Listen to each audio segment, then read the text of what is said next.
Há 20 anos, em julho de 94, o Brasil perdia um dos grandes nomes do humor, Mussum. Pois é, mas suas frases engraçadíssimas continuam vivas, né, na memória de todos os seus admiradores. E agora, o Mussum ganhou uma biografia para a alegria das novas gerações que vão poder se divertir com os bordões desse nobre trapalhão. A cachaça engarrafada com mel era tudo que um tal Antônio Carlos tomava. E todo mundo chamava de mel mesmo, até a hora que esse tal Antônio Carlos resolveu abreviar a coisa. E o mel virou mé. Nós vamos tomar tudo de mé.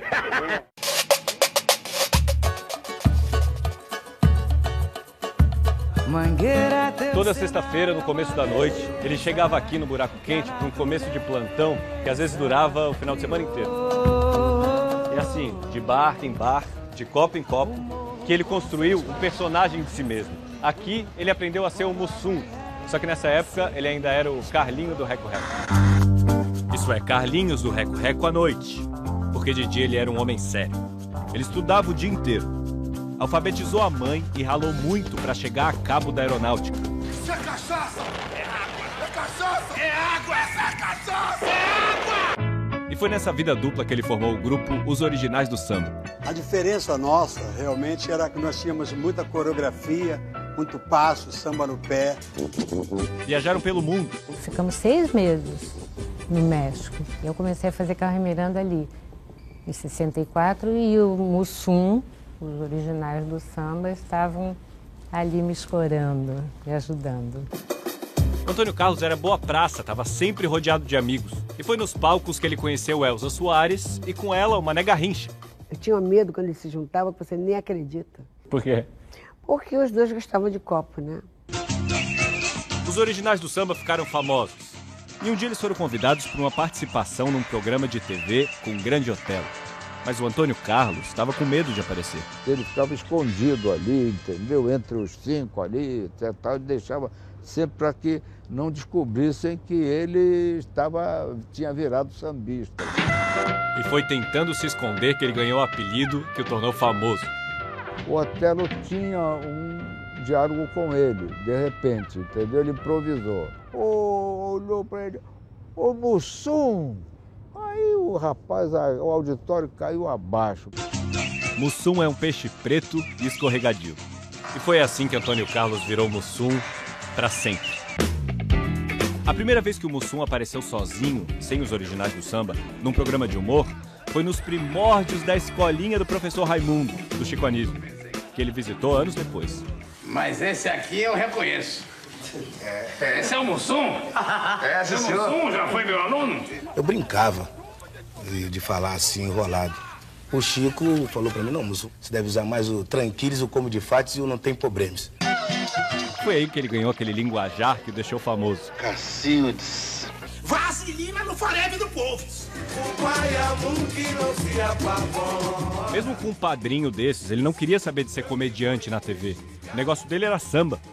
O Mussum, que era o nosso humorista, né? Primeiro apito do trem. Um título que ele sempre recusou. Eu não acho humorista. Humorista é o Jô Soares, o Dedé Santana, o Zacarias. O cara se transforma, tem vários tipos de recursos. Qual é a diferença, eu sou cômico, então? Eu sou um cômico, um caricato. Até que uma dupla de comediantes percebeu isso. Eles eram ambiciosos e queriam aumentar a sua trupe. Eu falei, Renato, por que a gente não põe um afrodescendente? Hoje é afrodescendente, né?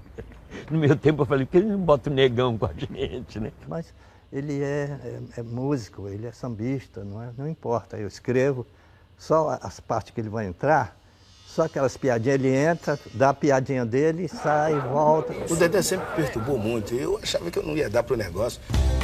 Demorou para que Dedé conseguisse convencer Mussum, mas conseguiu. Covarde é a tua véia. E o trio Trapalhão depois virou um quarteto com a entrada de Zacarias. Eu não sei o que elas estão pensando, não sei. E o Domingo ganhou uma trilha sonora.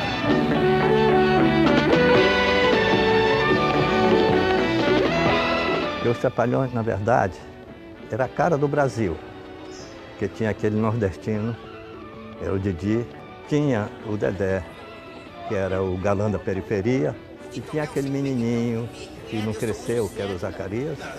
E tinha o Mussum, que era o malandro do humor. Aquele cara que bebia e não dava mau exemplo. Nos anos 70, 80 ou 90, eles faziam as mesmas piadas e era engraçado. A gente vê agora, 20 anos depois, continua engraçado. Ele era caras e bocas. Eu tô tranquilo daqui, rapaz. Que isso? E alvo de piadas por causa da sua cor. Você é faixa preta? Que faixa? Sou preto inteiros, compadre, inteiros. É um palhaço voando. Aí a véia criou. Era racista as piadas que se faziam com o Mussum? Ninguém entendia isso como racismo. Ninguém.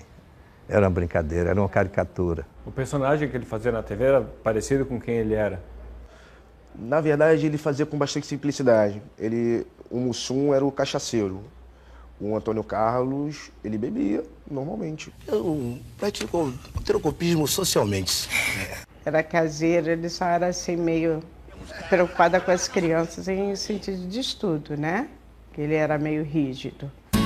Ficou difícil para conciliar televisão, filme, música, e ele acabou expulso dos originais do samba. Aí o Mussum teve que optar. Ele optou pelos Trapalhões.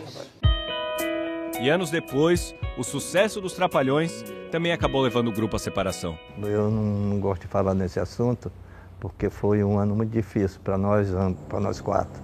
Não foi entre nós a confusão, foi de empresa para empresa. Aí resolvemos fazer um filme, ele ia fazer outro e tal. Eles voltaram 9 meses depois, mas nunca mais foram os mesmos. E Antônio Carlos era um homem diferente daquele do começo dessa história. Ele ouvia jazz, fumava charutos importados e bebia uísque. Em 94 vieram os problemas de saúde. Ele chegou a passar por um transplante de coração, mas não resistiu. O homem que deu alegria a milhões de crianças deixa o Brasil um pouco mais triste. Mas esse não foi o fim de Mussum. As piadas curtas e os maneirismos da fala se multiplicam pela internet.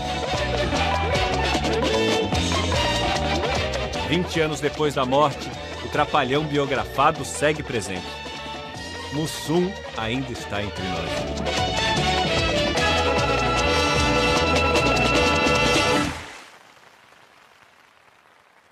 Que figuraça, Fez parte da nossa infância, né? E um humor legal, inocente, né? Engraçado demais, simpático demais. Eu diria que ele era fantástico. Isso, hoje ele falaria, vai Brasil!